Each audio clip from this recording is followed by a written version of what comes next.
You got your Raptors colors on, huh? Yeah, all I want to talk about is how happy I am that you backed out of the bet that you offered me yesterday, because I would have won that bet, but it would have forced me to root for that guy, number 2, as he limped through another game. Don't worry. God, it would have killed me. I wouldn't have even held you accountable for losing. Oh, yes, that. you would have. Yes, No, you I would wouldn't have.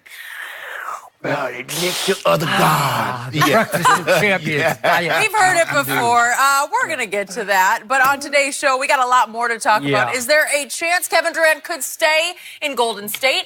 And why is Big Ben continuing his apology tour? He's been busy, guys. But we are going to start with the Raptors. They dominated the Bucks last night to even the series 2-2. Kawhi Leonard only scored 19 points, his lowest total in over a month, and he was hobbling throughout the game, as Skip mentioned. But Toronto didn't need him to carry the load. Kyle Lowry led the way with 25 points, and the bench trio of Serge Ibaka, Fred VanVleet, and Norman Powell combined for 48 more, outscoring the Bucks bench by 25. The series now heads back to Milwaukee for Game 5 tomorrow night. So, Shannon, what was the biggest reason for the Raptors' win?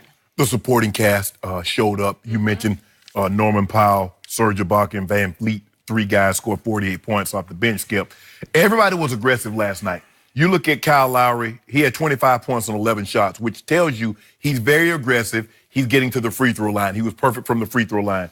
You got Marc Gasol chipped in, gave you 17. Kawhi, and Skip, those guys needed to be aggressive because Kawhi was struggling from the tip. There's no way he was going to be able to give you those virtuosos that he had been giving you so many times in the playoffs because of the 52 minutes, the other double overtime game. That's why. And he's pulling double duty. Oh. Yeah, he got 2 jobs. Yeah, he got to give you 30 a night, and he got to keep you. I hadn't thought of that. Yeah, I that. know you did. And he has to keep Giannis from getting 40 and 20, and it's taking its toll on him. So these guys were very aggressive. Skip, Norman Powell attempted 18 shots, 13 threes. He's pretty good. He was unbelievable last night.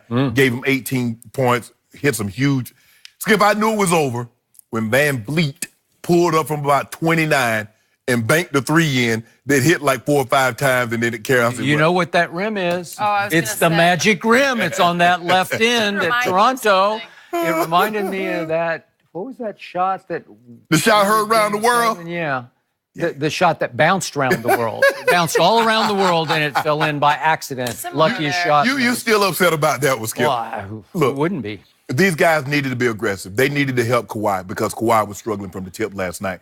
And I don't believe he was going to be able to give you the type of performance offensively that he had given you throughout this series. The Raptors did another good job of keeping Giannis. They made it tough on him, Skip. Yeah, he got 25. What did he have, 25 and 10? But they made it tough on him. But you know, when Kawhi sat down, even with that bad, looked like his hamstrings or something are bothering. Oh, now it's his hamstring. Skip. You never know.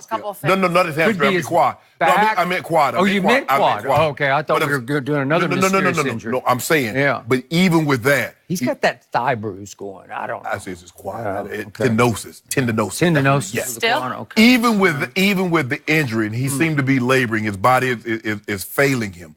He still was able to do a very outstanding job on Giannis, and they did a great job of keeping him out.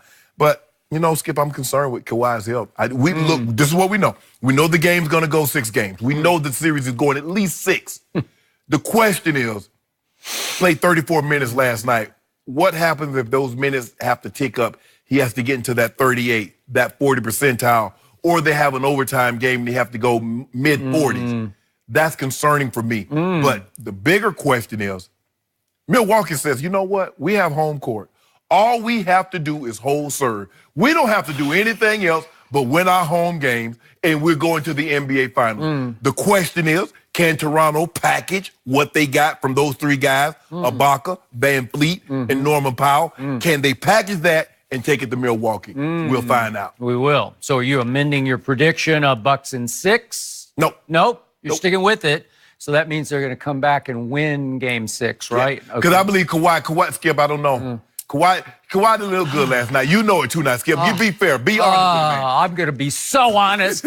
You have no idea how I'm about to unleash some real, raw honesty right here, right now. But the first point I'm going to make very strongly is I have been telling you from the start, Toronto's supporting cast is better than Milwaukee's. You even went so far, I think it was on yesterday's show, to say Milwaukee has the best supporting cast in basketball. Ben Kendrick Perkins called you on it and said, well, what about Golden State? And you said, well, they're kind of in another league, but you still believe Milwaukee has the second best supporting cast. It's not as good as Toronto's, and they showed you again last night, albeit at home, that they have whole lots of help for number two. Yeah. Because it was help from all angles last night, and you detailed most of it. But when Kyle Lowry, a 5-time All-Star, he's had a 30-point game in this series. He gives you 25, and he made 10 out of 10 free throws last night. That'll work.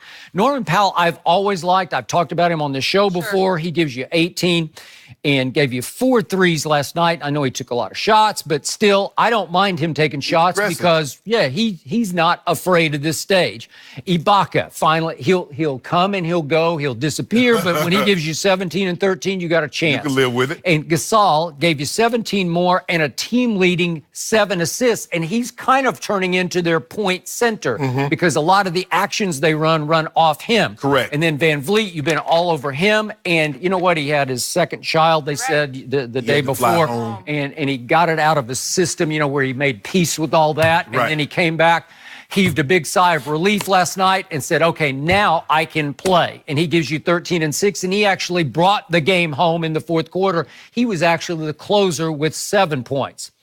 But here we go again with number 2, and you just said you're concerned about his health. Concerned about his health. I was concerned about his health for 7 long, nightmarish years in San Antonio.